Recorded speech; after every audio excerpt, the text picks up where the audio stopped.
to talk about. And it's probably one of the most important things I want to talk about is why do I do Song Gong?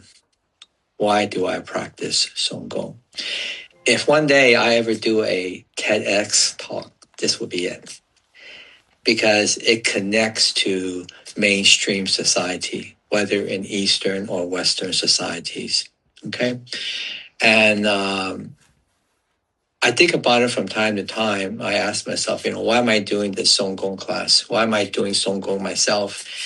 And the more I think about it, the more it resonates stronger and stronger.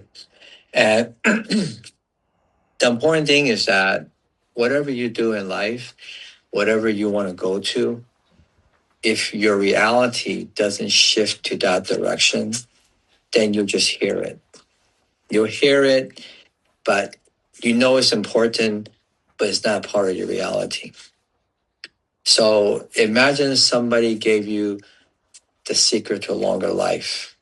If someone told you that you can make more money, and you told, let's say, 100 people, and you gave them all this information,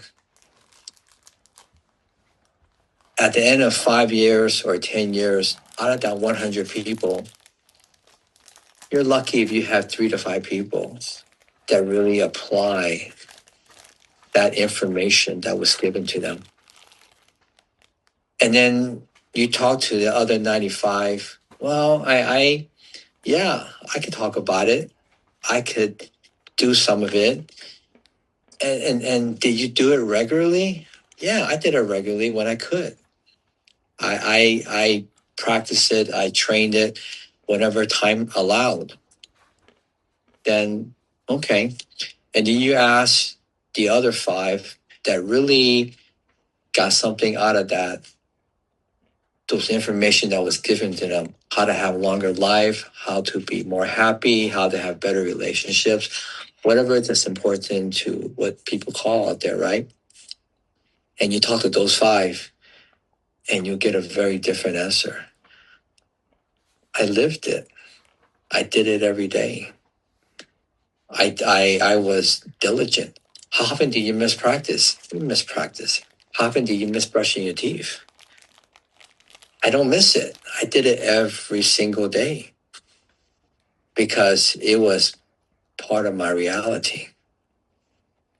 I believe what information I was given, and I changed it. I cultivated my reality to do it every single day. And when you see these people, the buck stops with them because they know that if it's going to be, it's up to me. So they changed it to reality to make it so that they have what they have today. And it's no surprise. Oh, you're just lucky. Oh, you was born a certain way. Well, maybe for a quarter of that percent, maybe. But most people, when you ask them how they got there, they'll tell you they changed it, their reality, to get to where they're at today. And there's no surprise. Okay? So that's one thing I want to talk about as it pertains to Song Gong. Why do I do Song Gong? Exactly what I just told you. My reality has shifted. I know what I'm getting in Song Gong. So it's so much so that in 5, 10 years from now, today, I know what I'm going to get. And you can't just say, well, Wayne is just Wayne. He can do this. No, it's because I've shifted my reality to what Song Gong represents. And that leads me to my next question. So Sal, I'm going to ask you a question. How often do you assume you have a car, or let's do something more mainstream, mundane. How often do you take a shower per week? Every day. Every day, but some people not every day. Sometimes 3 or 4 times a week, which is still very good, right? Depending on how active you are, or maybe you don't go out so much. But 3 to 4 times is still very good. Some people do every day. Very good, right? You're cleaning every day. And if you don't clean or don't shower every day, or you do it once a month, or once a week, or once every 2 weeks, you don't feel that good, right? Mm-hmm. Very Yes. good. So it's very important to understand where I'm coming at. I'm going to ask you a follow-up question.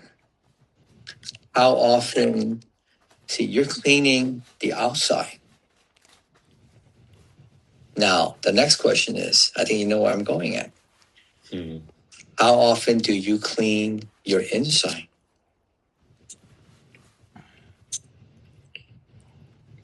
Maybe Every like day, about, or, no, or, not or, every day. Not, or about once a 5 days year? a No, more than that. I try with our practice and Okay. meditation and other things. I try like maybe 4 to 5 days a week. Okay. So cleaning up the inside is very subjective, but I'm going to relate it to Song Gong. Now, if you meditate, you're cleaning up your mind. If you do Song Gong, not only are you cleaning up your mind, but you're also cleaning up your body, right? Because now you are releasing. See, you're releasing. Yeah, if your mind is calm and clear, how about your body? What are you doing with your body? If you tell me you're exercising, yeah, to me, that's more physical, right? If you're doing regular exercise, that's more physical. But what I categorize as IST movement, now you're releasing. It's very different, very clear to me. I can exercise all day long. I could feel like I'm releasing, but it could be more to the muscles. I'm releasing the muscles. The muscles are calm, but we're not training the muscles in IST. We're training your structural integrity. We're training how to release muscle tension so that the inside can clean itself up. So there's a very specific, different type of, when you look at regular exercise and IST exercise, because you can jump around all day long. It doesn't mean that you're actually releasing what is internal in you so you can get the chi moving. See, we're not using any force.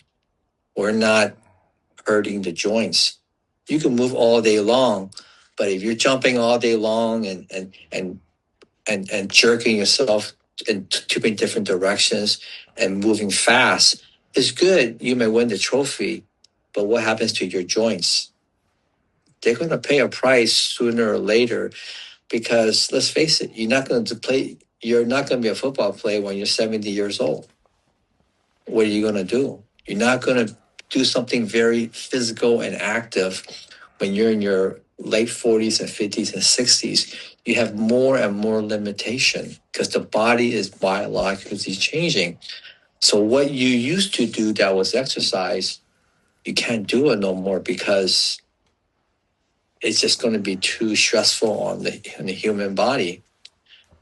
Well, if you haven't trained in certain modalities, like, yoga is good, right? Soft Aikido is good. Tai Chi is good. These are all